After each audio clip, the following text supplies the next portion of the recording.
Merci pour toutes les personnes qui écrivent les plus Voilà. beaux mots, les plus belles paroles. Sheila, de nouveau. Ah, c'est les joies du direct, hein, comme on dit. Hein. Ah oui, oui, oui. Vous êtes la reine indétrônable des performances live durant toutes ces époques et tous ces spectacles où vous avez présenté, les apparitions à la télé. Lorsqu'on a une vie tellement médiatisée comme la vôtre, on continue à avoir quelques secrets? Bah heureusement, parce que sinon on devient fou, parce que même encore maintenant, je passe ma vie à attaquer les journaux à scandale, et parce qu'ils inventent des histoires. En plus, moi, c'est vrai que j'ai une vie un peu particulière, donc voilà, c'est compliqué. Moi, je passe ma vie avec des avocats pour essayer de défendre un peu, de me préserver, parce que depuis que j'ai l'âge de 16 ans, j'ai toujours été très exposée, donc c'est compliqué, mais j'ai la chance d'avoir des amis très fidèles, peu nombreux, qui font que ma vie est protégée grâce à eux.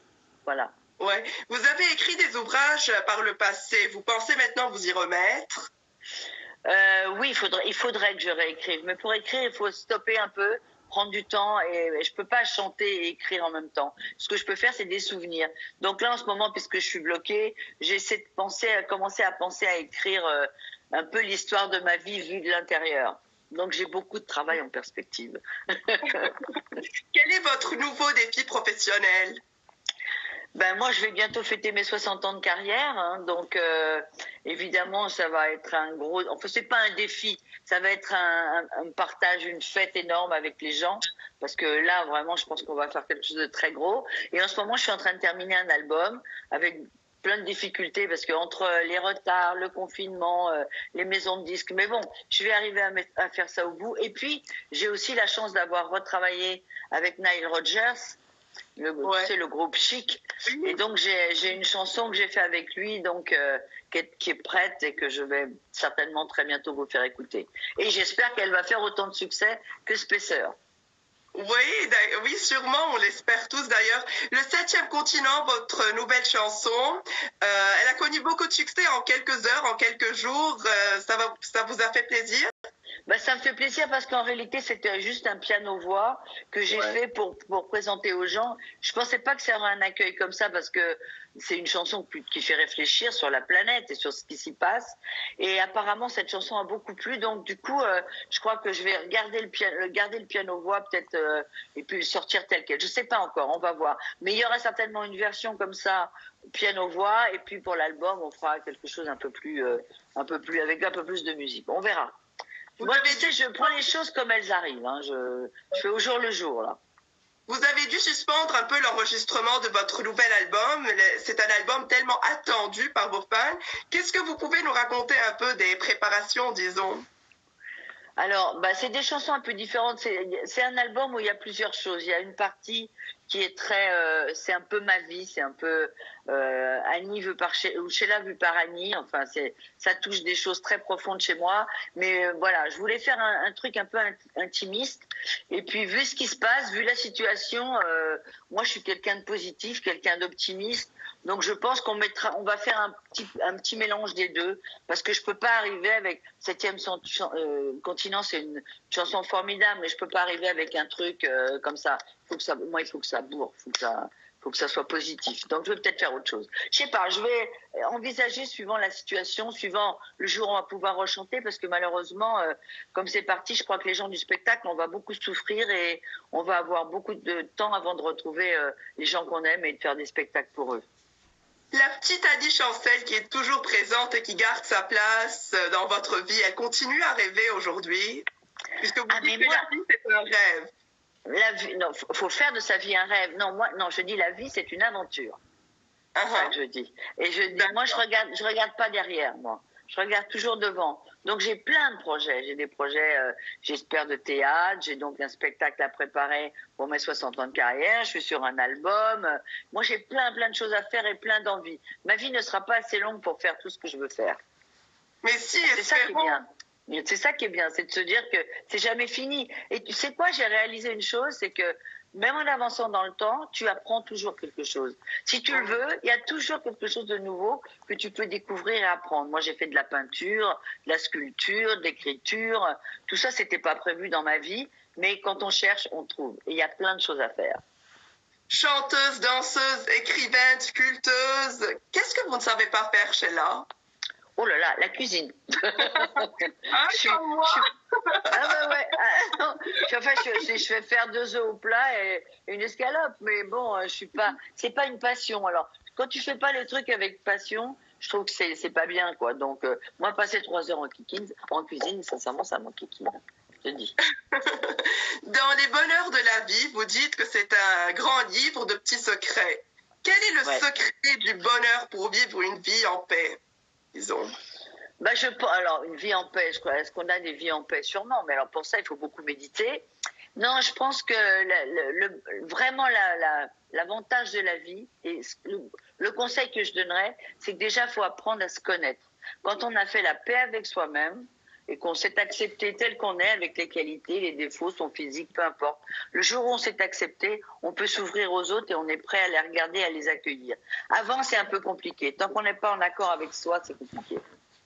Oui, vous dites aussi dans Sheila, Danse avec ta vie, que vous vous êtes raconté pour peut-être rétablir la vérité, parce que il y a eu plein de choses qui ont été dites, plein de rumeurs, et vous dites que la rumeur, ça ne s'efface pas. En plus, vous dites que vous avez écrit ce livre parce que je suis à la vie, comme je suis à la scène, je ne triche pas. Non. Est-ce que c'est facile aujourd'hui de vivre sans tricher dans un monde où peut-être on a peu l'habitude de l'honnêteté et de la bonté? Oui, mais moi, ce que je crois, c'est que ça, c'est l'avantage de l'âge, parce que toi, tu es très jeune. Moi, j'ai l'avantage d'avoir quelques années sur les épaules. Et il y a un moment, la plus grande des richesses dans la vie, c'est la liberté. Quand on a ton âge, on fait attention.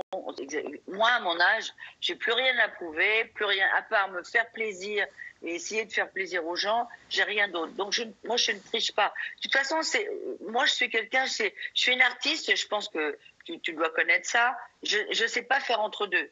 Si ça me plaît plus, j'arrête. J'ai trop de respect pour le métier que je fais pour ne pas le faire avec le cœur.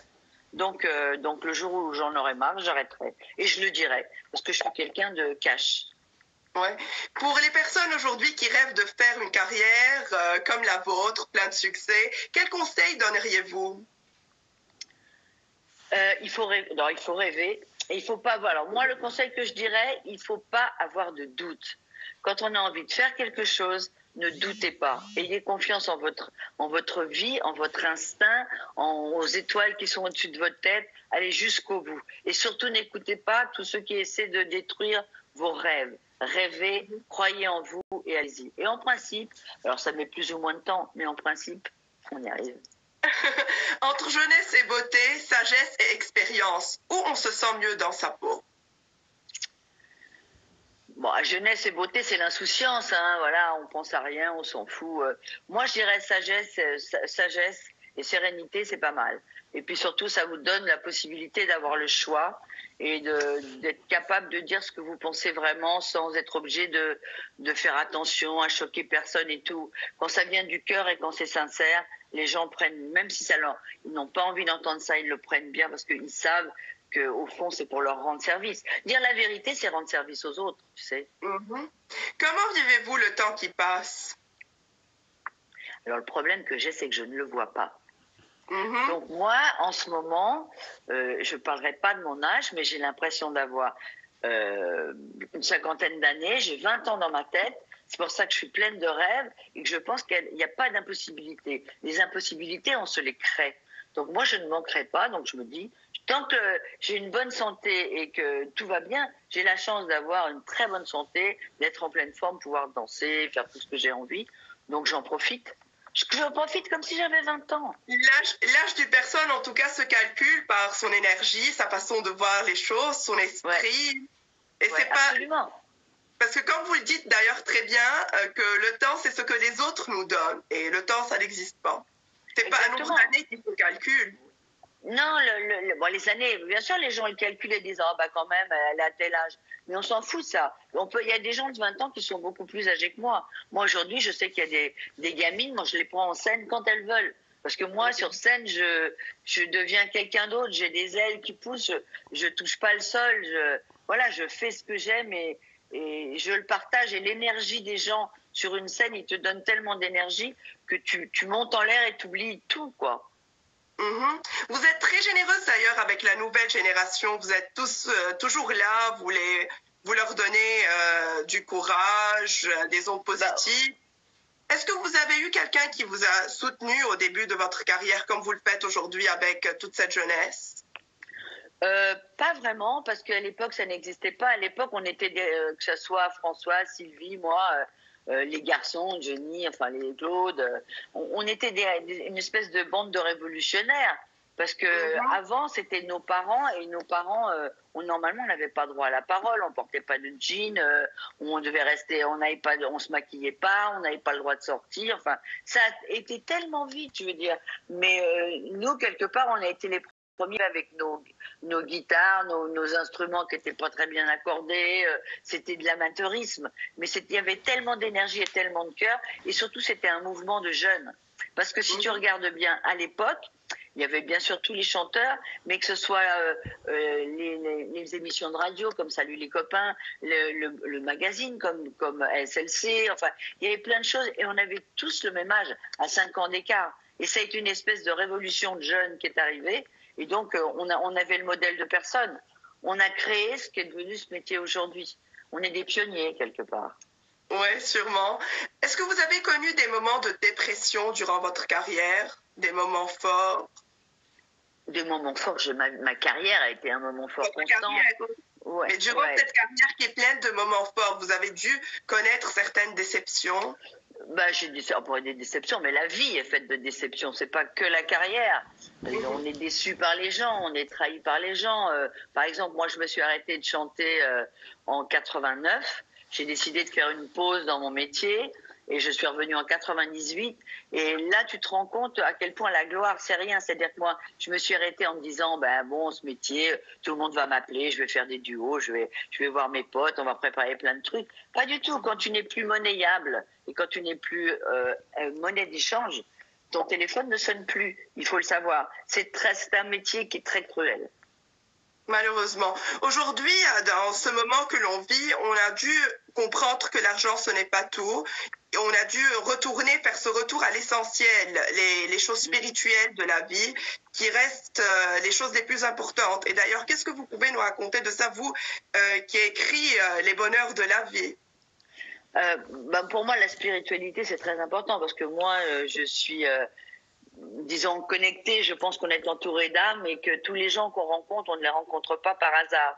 Une rencontre, elle n'est jamais fortuite. Si vous avez quelqu'un, vous croisez la route de quelqu'un, que ce soit pour un déjeuner, 10 ans de votre vie, 20 ans de votre vie, peu importe, c'est que c'est quelqu'un que vous avez déjà croisé dans une autre vie. Et vous avez un échange à faire. Et pour moi, c'est très, très important. Je pense, par exemple, si je viens au Liban, on se verra. Je te ferai un gros bisou parce que tu es très jolie. Et, voilà, et je pense que c'est très important la spiritualité. De toute façon, on est dans l'ère du Verseau. Tu sais, l'ère du Verseau, c'est ce qui va nous emmener à oublier un peu le matériel pour s'élever un peu et penser. Et je crois que ce que l'on traverse en ce moment, c'est peut-être aussi pour nous rapprocher un peu de la spiritualité, je pense. Ouais. Les histoires d'amour, il y en a quelques-unes qui vous ont marqué, ou une en particulier. Des histoires d'amour, alors je peux pas te raconter ma vie, hein, c'est trop compliqué. Mais après, ce qui a beaucoup marqué les gens à l'époque, ça a été mon premier mariage, d'où est né mon fils Ludovic. Mais ça a été surtout parce que c'était une époque où l'église où je me suis mariée était inondée de monde, la place était bloquée. Enfin, ça a été plus le festival de Cannes qu'un vrai mariage. Donc ça a marqué les gens. Parce que c'est des images de télé qu'on ne reverra plus aujourd'hui. Après, dans ma vie, moi, j'ai eu la chance de vivre avec quelqu'un qui m'a écrit de magnifiques chansons, avec qui j'ai collaboré pendant des années. Voilà, après, moi, je ne vais pas rentrer dans ma vie parce que c'est à moi, ça m'appartient. Oui, sûrement. Vous avez vécu un drame tragique à la perte de votre fils Ludovic. Vous pensez qu'aujourd'hui, il y a encore quelque chose dans cette vie qui pourrait vous faire mal après avoir perdu son fils unique? Bah, moi, je crois que la plus grosse des douleurs, c'est celle-là. Donc après, de toute façon, la vie, elle est tellement surprenante et tellement incompréhensible que je pense qu'il faut chercher à comprendre pourquoi on a traversé ça. Pourquoi moi, je suis pas la seule, il y a plein de mamans qui perdent leurs enfants à cause de la drogue, à cause d'un accident, à cause d'une raison de santé. Je crois que quand on a traversé ça et parce qu'il y a deux solutions. Ou tu peux le vivre et continuer à avancer ce que je fais, ou tu sombres parce que tu perds l'intérieur de toi, tu perds ce qui est ton intérieur. Donc voilà, moi j'ai décidé de chanter, de continuer, parce que je crois que ce qui me porte aujourd'hui, c'est le groupe Hashtag avec qui je travaille depuis 3 ans maintenant, qui ont traversé avec moi ce drame. Et voilà, j'ai essayé de reformer un cocon familial différent, et puis le public pour qui je chante et qui me porte. Sinon, je crois que je serais plus là. Aujourd'hui, tout le monde sur la planète Terre a perdu sa liberté, en une sorte, parce qu'on doit rester à la maison bien confiné. Mais lorsqu'on est idole pour des jeunes filles et garçons, on perd sa liberté aussi. Moi j'ai perdu ouais. Moi j'ai perdu. Alors c'est autre chose, mais moi j'ai perdu parce que j'étais cachée. Moi j'ai perdu ma liberté à 17 ans. Le jour où j'ai sorti l'école est finie, moi qui allais chercher mon pain, mes petites chaussures, faire mes courses normalement, je ne pouvais plus sortir. J'avais des gens qui dormaient sur mon paillasson, des gens qui étaient cachés dans mon parking. Mais c'est la sensation de perte de liberté, c'est surtout une sensation de peur. Moi, j'ai peur de la foule encore aujourd'hui, parce que les gens vous tombent dessus, ils veulent un souvenir, ils vous arrachent une boucle d'oreille, un bouton d'un manteau, n'importe quoi. Donc, c'est différent. On ne peut pas comparer le confinement avec la perte de liberté. La perte de liberté, c'est être toujours protégé par quelqu'un, parce qu'on a peur d'être attaqué, surtout, je pense, plus qu'autre chose. Mais pas méchamment, spécialement. Hein. Ça peut être juste... attaque d'amour. Oui, c'est ça. Mais la foule fait peur. Moi, la foule me fait peur. Pour sauver l'amour, c'est un titre qui a connu beaucoup de succès. Pensez-vous aujourd'hui que c'est l'amour qui manque le plus pour pouvoir sauver ce monde ?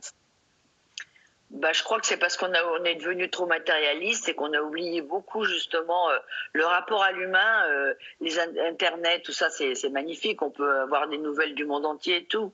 Mais vous savez, rien ne vaut pour moi en tous les cas un bisou, un câlin ou une poignée de main. Voilà, on ne se parle plus, on s'envoie des mails. Ouais, c'est vachement bien, mais moi je vois dans les bureaux, par exemple, il y a des bureaux avec plein de gens, ils ont un mur et au lieu de se lever, d'aller se parler du côté du mur, ils s'envoient un mail. Je trouve ça absolument inhumain, épouvantable. Et moi, je pense que ce qui est important, et j'espère que ça se passera comme ça, c'est que les parents qui ont des enfants, qui vivent en ville, les enfants aujourd'hui, ils ont oublié ce que c'est que la nature.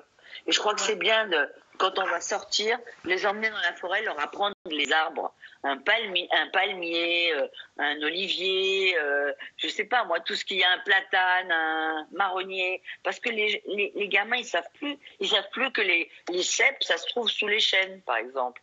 Tout ça, ça se réapprend. Et je pense que la grande richesse après tout ça, si on fait pas attention, ça sera celui qui aura un petit bout de terrain qui saura planter des carottes. Voilà. Quand prendriez-vous sur une île déserte ? Peut-être un amoureux. non, je rigole. Je sais pas, j'emmènerais peut-être Krishnamurti. Parce qu'il est philosophe et qu'il a une façon de voir la vie qui est plutôt intéressante. Ou alors de la musique, peut-être de la musique, où je me ferais ma musique moi-même, je sais pas, je verrais. Non, tu sais ce que j'emmènerais ? Je vais te dire un truc, parce qu'il faut être cartésien dans ces cas-là. Un petit couteau suisse. Parce que comme ça, je peux couper la noix de coco. C'est une belle idée. Quand vous partez en vacances, vous êtes plutôt montagne ou mer ? Alors, j'adore la montagne, j'adore le ski. Malheureusement, je me suis fait une blessure, donc depuis 5-6 ans, j'ai du mal à en faire parce qu'il faut que je fasse attention de ne pas aller plus loin dans ma blessure. Mais moi, j'adore la mer. Moi, je suis quelqu'un du soleil. Je suis du signe du lion, donc moi, je suis née plein mois d'août. Donc, la mer, le soleil, le bruit des vagues, les couchers de soleil. Voilà, moi, je suis une fanatique de la mer. Vous pensez que l'homme sur Terre a atteint les sommets du non-respect de la vie et aujourd'hui c'est la vie qui le condamne ? Je pense que c'est la planète qui le condamne, c'est pas la vie. La planète nous explique que si on ne cesse pas, on va vraiment tous, il va y avoir une éradication terrible et il y a la moitié des gens qui vont mourir. Parce que c'est comme ça et parce que on doit respecter la terre. La terre, c'est notre mère. On n'a pas le droit de la souiller et on ne fait que la souiller parce qu'on ne se rend pas compte que tous les plastiques que l'on a, on les fout partout. Le 7e continent, c'est ça. Moi, cette idée de chanson m'est venue. C'est pas moi qui l'ai écrite, mais c'est Maurice Salmon qui l'a écrit, la musique et Elio Anthony. Mais j'ai vu des images de ce continent de plastique, mais c'est un truc épouvantable. Moi, je suis quelqu'un qui voyage et je vais très souvent à l'île Maurice. Et j'ai connu l'île Maurice il y a 35 ans. Et quand on voit la mer, comment elle était à l'époque et comment elle est aujourd'hui, mais on n'a pas le droit de faire ça. C'est se manquer de respect à soi-même. Mhm. Vous dites que dans la vie, il y a 2 choses difficiles à dire. C'est je t'aime et je pars. Combien de fois vous avez dû faire face à des je t'aime et je pars et rester solide? Alors, des je t'aime, je peux très bien en dire au public parce que c'est vrai que je les aime profondément. Je le dis aussi à l'homme que j'aime. Je pars, en principe, je le dis pas, je pars. Je fais ma valise, je m'en vais.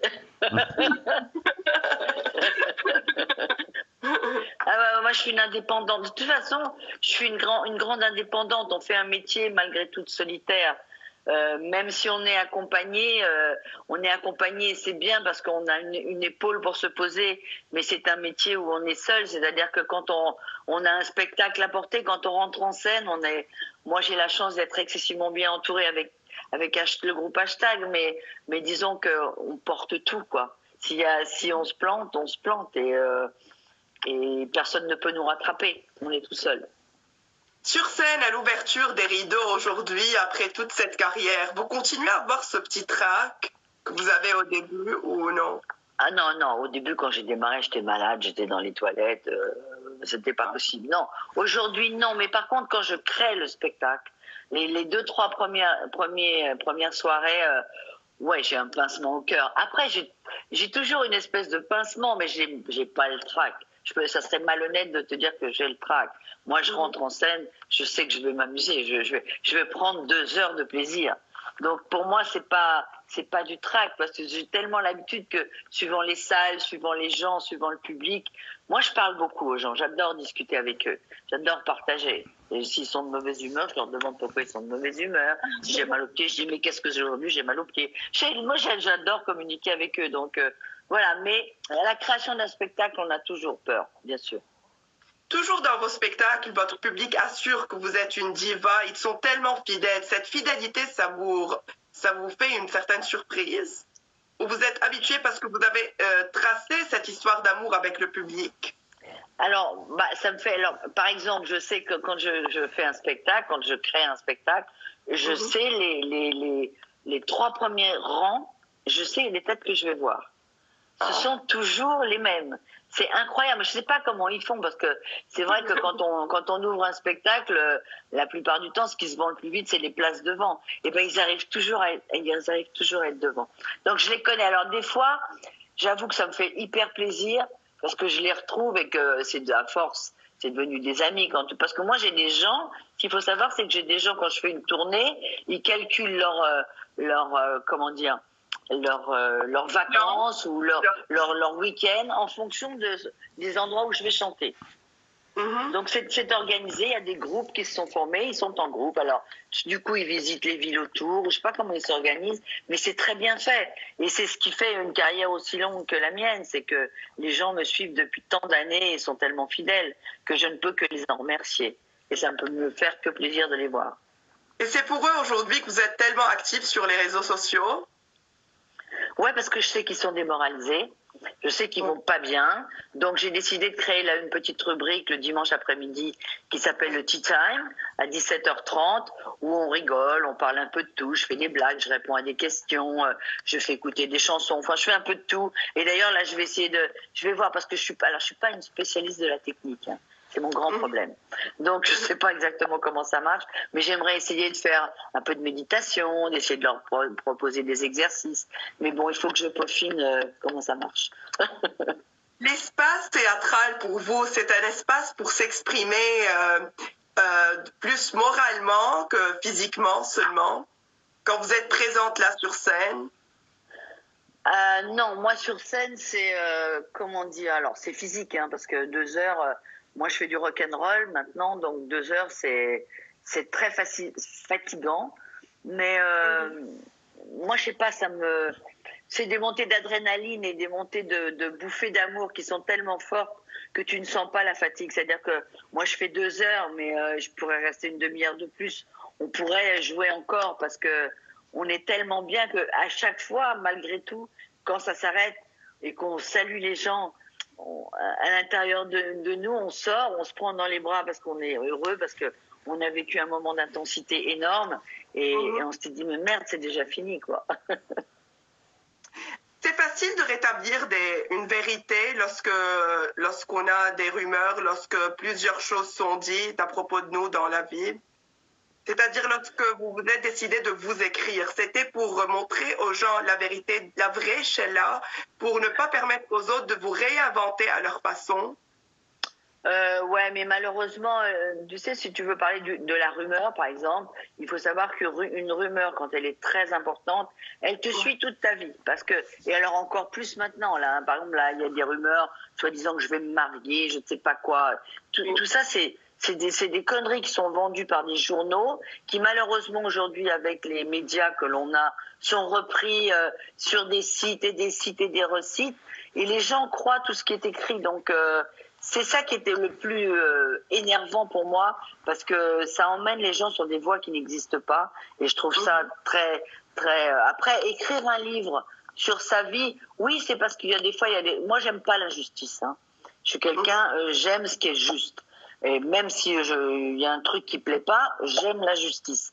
Et donc, il y a certaines choses que j'ai écrites, oui, parce que je voulais que rétablir la vérité. Mais par exemple, tu vois, quand j'ai écrit mon premier bouquin qui s'appelait Les chemins de lumière, c'était pas un livre sur Sheila, c'était un livre sur mes maîtres spirituels que j'ai eus. Au départ, comme je parle des vies antérieures, je parle de tout ça, je suis passée pour une cinglée parce que j'ai dit que j'avais été moine tibétain, j'avais été gourgandine. Les gens ont dit mais elle est folle. Mais je m'en fous, j'ai dit la vérité. Moi, je veux dire la vérité. Voilà. Vous pardonnez à ces personnes qui vous ont été tellement méchants, si je peux le dire? Moi, j'ai appris à pardonner. Après, il y a des choses qui ne s'effacent pas. Après, je ne vis plus avec ça parce que je suis passée à autre chose et que c'est dommage pour eux parce que ceux qui sont éclaboussés aujourd'hui, c'est eux. Mais ça ne s'efface pas, jamais. Jamais. Dans tout ce que vous avez fait durant votre carrière, vous aimez qu'on retienne quoi en particulier de la Sheila? Moi, je veux qu'on retienne mon enthousiasme, ma joie de vivre, peut-être la force que j'ai parce que je suis toujours debout. Mais c'est surtout ce que je voudrais qu'on retienne, c'est la vie que j'ai traversée avec les gens parce que j'ai une carrière très très particulière et avec le public et c'est ça que j'ai envie qu'on retienne parce que peu de gens dans ce métier ont une carrière comme la mienne et j'en suis très très fière. Vous êtes d'accord que la peur, en général, ne saisit pas l'homme face à la mort, mais face à un péril incertain? La peur, quelle peur? La peur, en général, cette sensation de peur que peut ressentir une personne. On la ressent un péril incertain. Moi, parce que même parfois, l'ignorance crée la souffrance. Ah l'ignorance, déjà l'ignorance, c'est ce qui est de plus dangereux à mon avis. Tant que tu sais pas, alors soit il y a l'ignorance qui peut aller avec l'inconscience, ce qui fait qu'on n'est pas conscient du danger, et puis il y a l'ignorance parce qu'il faut apprendre. Maintenant, moi la peur, je crois que la peur, je suis pas quelqu'un qui a peur. Moi, j'ai jamais essayé. Moi, je suis positive. Donc, étant positive, je me dis que de toute façon, même si c'est la panade, il va en sortir du bon. Tu vois, cette situation qu'on vit aujourd'hui, le confinement, je pense que ça va apprendre aux gens à se regarder, à être obligés d'être avec eux, à être obligés de se connaître et à être obligés de réaliser, moi en tous les cas c'est ça que je ressens, combien mes amis me manquent. Combien, quand j'ai la possibilité de courir à droite et à gauche, je les vois pas parce qu'on dit toujours qu'on n'a pas le temps. Et ben tu sais quoi, je pense que tout ça, ça va apprendre aux gens à prendre du temps. Tu vois, c'est important. Quelles sont les conclusions que vous avez tirées durant ce confinement, étant seul à réfléchir les choses, votre vie peut-être, votre avenir, pourquoi pas? Oui. Oui. Ah, mais mon avenir surtout, ma chère Angela. Oui. C'est l'avenir qui compte. Oui, bah, bien sûr, parce qu'après, tu sais, je peux regarder derrière et commencer à fouiller dans toutes mes médailles, les machins, les trucs. Mon murex, il est posé en haut d'un escalier, il est magnifique. Mais moi, je vis pas avec ça. Moi, je vis dans les projets. Donc, je lis des pièces, je regarde des scénarios qu'on me propose. Voilà, je cherche ce que je pourrais faire. Peut-être une comédie musicale, peut-être une histoire d'une vie. J'en sais rien. Tu sais, c'est bien de penser aussi, de réfléchir. Et puis surtout, j'ai la chance, le soir, je pense que tu dois faire ça aussi, de temps en temps, de faire un petit FaceTime pour boire un petit coup avec ceux qui me manquent. Ah, ok. Qu'est-ce qui vous manque le plus durant ces moments? Ce qui me manque le plus, bien sûr, c'est le groupe avec lequel je travaille, Hashtag, parce qu'on est tout le temps ensemble et qu'on est sur les routes, sur scène, enfin voilà. Ce qui me manque, je vais te dire un truc, comme je suis seule chez moi, là, ce qui me manque vraiment, c'est un chien. Moi, j'ai toujours eu des chiens, j'ai toujours... voilà, et là j'en ai plus parce que je viens de déménager et que je suis tout le temps partie par Mons et par Vaux, donc j'ai pas envie qu'il reste tout seul, mais j'avoue que ça me manque, voilà. Parce qu'on voit aujourd'hui que l'homme est confiné et les animaux sont libres. On est, on dirait, j'aime pas dire emprisonné parce qu'on n'est pas emprisonné, on est bien à la maison, chez soi, on a un toit, on a de quoi manger. On n'a pas le droit de dire qu'on est dans une prison. Mais lorsqu'on voit que c'est aujourd'hui des animaux qui sont libres dehors et nous dedans, c'est un message pour dire quoi?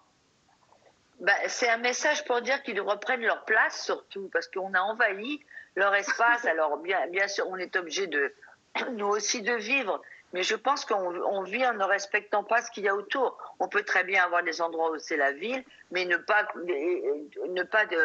raser toutes les forêts autour, ne pas. Écoute, j'ai vu des images dernièrement sur un site où tu vois dans des rues à côté de Paris, dans une banlieue parisienne, où tu vois des cerfs qui se baladent dans les rues. Parce qu'il n'y a plus de voitures, il n'y a plus rien. Ils sont sortis des forêts, parce que c'est vrai qu'on leur laisse plus de place. Donc il va falloir apprendre à laisser tout le monde à une place sur Terre. Il faut juste se respecter les autres. Dès qu'on sera déconfiné, où vous allez aller le premier endroit où vous allez choisir d'être, ou le premier voyage peut-être que vous allez choisir de faire? Alors, je pense que je vais pas faire un voyage. Le premier truc que je vais faire, ça va être peut-être de retourner en studio parce qu'il faut que je finisse l'album. Mais non, ça va être, j'espère, trouver le plus vite possible un endroit où on va pouvoir faire un concert. Parce que moi, j'attends les gens, j'ai envie de chanter, quoi. Voilà. Aujourd'hui, quand vous voyez que l'école est finie, vraiment, là, l'enseignement se fait online, avec cette chanson qui a connu avec vous tout au long de votre carrière un succès hors norme. Ça vous dit qu'aujourd'hui de l'avoir traduit en réalité? L'école est finie, là. Bah, l'école est finie, mais c'est pas parce que c'est les vacances, c'est fini parce que, voilà. Bah, écoute, je sais pas, tu sais, moi, j'interprète pas les choses comme ça. Tu sais, il y a une chanson qu'on chante quand on est enfant qui s'appelle Petit Papa Noël. Oui. Ben, moi, l'école est finie, c'est mon petit papa Noël à moi. Oui. À Noël. Non, parce on a toujours une âme d'enfant. C'est pour ça. Oui, sûrement. Vous gardez toujours la petite Annie Chancel en vous? Bah parce que je peux pas descender les deux. Évidemment, quand je monte sur scène, je deviens Sheila, mais celle qui fait vivre Sheila, c'est quand même Annie Chancel. Donc voilà. Alors, Annie Chancel, elle pleure de temps en temps, Sheila, elle rigole. Voilà. Qu'est-ce qui vous a poussé à faire cette carrière et à chanter en particulier? Alors, faire cette carrière,